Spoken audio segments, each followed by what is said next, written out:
com a nova política. Então, depois, né, com o tempo, estas expressões, estes conceitos ficaram ao léu, assim, se perderam, né, com a realidade, a real política. Não existe a velha e a nova, existe a real política. Então, aquele discurso de 2018, que deu certo em 2018, não está conseguindo encontrar alcance nestas eleições agora de 2022. Então, você veja mesmo pelas palavras, os sentimentos mais emitidos pelo eleitorado são outros. É esperança, preocupação e confiança. Muito bem. Basília, continua com a gente, porque a gente vai fazer uma entrevista agora sobre o cenário eleitoral atual. A gente vai conversar com um cientista político, Marco Aurélio Rüdiger. Professor, muito boa tarde, obrigada por falar com a gente. Falei o seu sobrenome certinho, né? Falou. Professor, bom, vou começar pelo começo, brincadeira, não, vou começar falando sobre essa pesquisa que saiu hoje da IPESP. Na verdade, o nome é um pouco diferente, é Rüdiger. Rüdiger, desculpa, então, Rüdiger. Mas todo mundo fala Rüdiger direito, tá bom. Então tá certo. Vou começar pelos dados mais globais dessa pesquisa que saiu hoje. Enfim, a gente pode também comentar outras e todo o cenário que a gente está vivendo em relação à eleição. A gente vê um número bastante estável, né, da intenção de voto entre o ex-presidente Lula e o presidente Bolsonaro, e a gente trouxe alguns recortes aqui. A Basília destrinchou bem essa pesquisa feita. O que me chamou a atenção foi em relação ao jeito que as pessoas, a forma que as pessoas buscam informações sobre as eleições, né? E redes sociais está tecnicamente empatado com a TV, com a forma de se informar, que é a televisão. É um número bastante importante, né? A gente teve, claro, as eleições de 2018, que o presidente Bolsonaro teve muita vantagem em relação às redes sociais. Claro, tiveram outros fatores também nas últimas eleições, mas a gente vê que a participação das redes sociais nessas eleições vai ser, de fato, muito importante. Na verdade, se você fizer um recorte etário, você vai ver que tem, inclusive, uma diferença em relação a isso. Porque pessoas mais jovens, digamos assim, de 30, 40 anos para baixo, se informam mais ainda pelas redes sociais do que pelas mídias tradicionais. O que não quer dizer que não vejam, por exemplo, assistam, por exemplo, a CNN.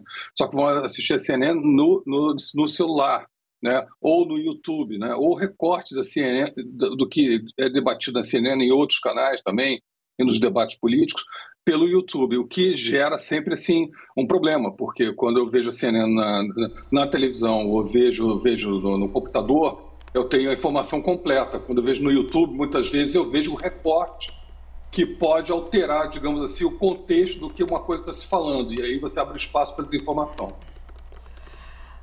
Professor, quem participou também dessa conversa com a gente, que está aqui apresentando comigo CNN Tarde, é a Tainá Farfan. Tainá, cadê você? Aí está. Já apareci. Tudo bem, Marco? Excelente dia para você. Obrigada pela sua entrevista e pela sua disponibilidade aqui na CNN. Tem um outro ponto que chama atenção nessa pesquisa, que é em relação ao sentimento do eleitorado. 37% apontam esperança em relação às eleições e 17% afirmaram preocupação. São esses dois principais ali em destaque no ranking do sentimento do eleitorado em relação às eleições desse ano. O que isso simboliza no eleitorado para as eleições? Olha só, as nossas eleições, desde 2018, elas têm sido eivadas de muita desinformação. Então, desinformação sobre o Estado, desinformação sobre a vida, digamos assim, a fidúcia das lideranças políticas, né? A forma como a gestão é feita, a transparência. A gente tem assistido, por exemplo, nos últimos 2 anos, um show de antitransparência, né? São 100 anos que são colocados em cima de gastos públicos ou de ações de governo. Por exemplo, todo o processo de logística durante a pandemia, que foi inclusive objeto da discussão no Congresso, isso foi altamente problemático, né? Em cima, por exemplo, do Pazuello se colocou 100 anos de sigilo. Então, essas coisas no acúmulo vão gerando um clima de incerteza que se soma, digamos assim, a capacidade de entregas pelo Estado brasileiro, pela governança, do que a população precisa. Hoje, a questão da inflação impacta muito as pessoas, a fome impacta muito as pessoas, tem uma memória de curto prazo da pandemia em que houve falhas crassos, assim, erros crassos na condução da pandemia, principalmente no início dela, com uma controvérsia gigantesca. Isso tudo causa um mar de preocupações. E as eleições, em especial, com a discussão sobre a fidúcia das urnas, foram bastante, digamos assim, afetadas, né?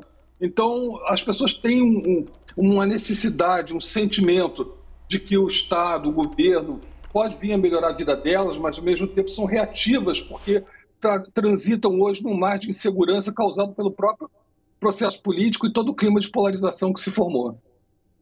Eu vou fazer uma pergunta por aqui também, tudo bem, senhor Marco? Mas eu quero saber quem vai ganhar as eleições. Quem vai ganhar as eleições? Brincadeira, não, nem precisa acionar aí a sua bola. Pergunta de R$1 milhão ou mais. Não, calma, não é essa pergunta, não. É o seguinte, a gente está há um mês das eleições. O que ainda dá para fazer? A gente tem aí candidatos super conhecidos do eleitorado, tem um mês pela frente, pode ser a hora e a vez de um candidato da terceira via. O que estes candidatos, que estão mais aí do que conhecidos por todos, ainda podem fazer nesse um mês para correr atrás do voto do eleitorado? Tá, olha só, obrigado pela pergunta, que eu acho que ela é importante. Em primeiro lugar, assim, olhando aqui a minha bola de cristal, isso não precisa de bola de cristal.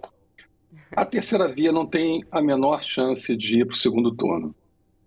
Assim, eu acho que a terceira via está se posicionando para colocar uma série de propostas para dizer que existe. Eu diria até que em alguns casos, por exemplo, Simone Tebet, ela mira muito mais 2026 do que agora, entendeu? Então não tem como, não existe esse espaço, porque existe dois presidentes extremamente carismáticos, né, com um recall gigantesco, com uma estrutura orgânica, os dois, muito forte, muito avantajada.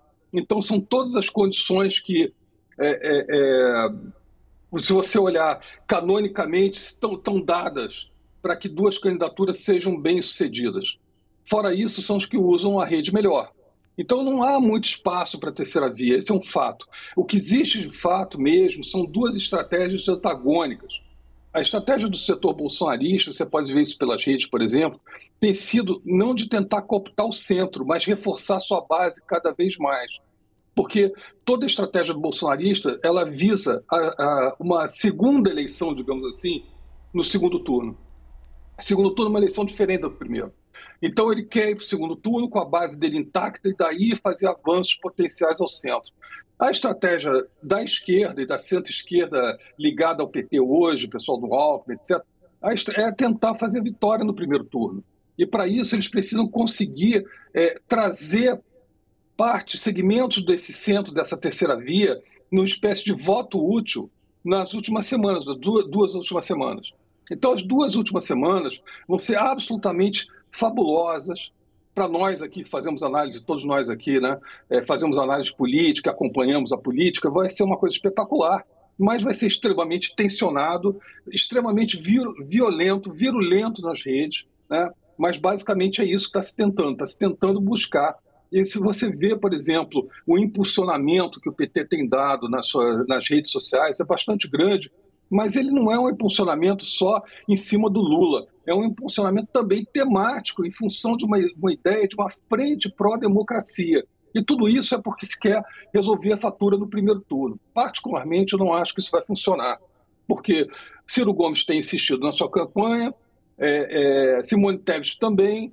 Simone Tebet, em especial, foi bem no último debate que teve, né? Então, eu acho que, se você olhar, a gente provavelmente vai ter um segundo turno bastante duro, é como se fosse uma nova campanha, né? Eu ainda acho que o presidente Lula tem chances melhores que o presidente Bolsonaro, porque a entrega na economia é muito ruim, a fidúcia que o governo tem sobre os programas terem continuidade no ano que vem não é clara para o eleitorado, né? E você tem uma memória, digamos assim, que vai ser muito utilizada do comportamento errático do presidente em temas importantes. A pandemia foi a questão com as mulheres é uma pauta terrível. No último debate que a gente teve na televisão, ele atacou inclusive uma jornalista, que é um fato recorrente. Então isso joga muito peso contra ele, contra a administração dele.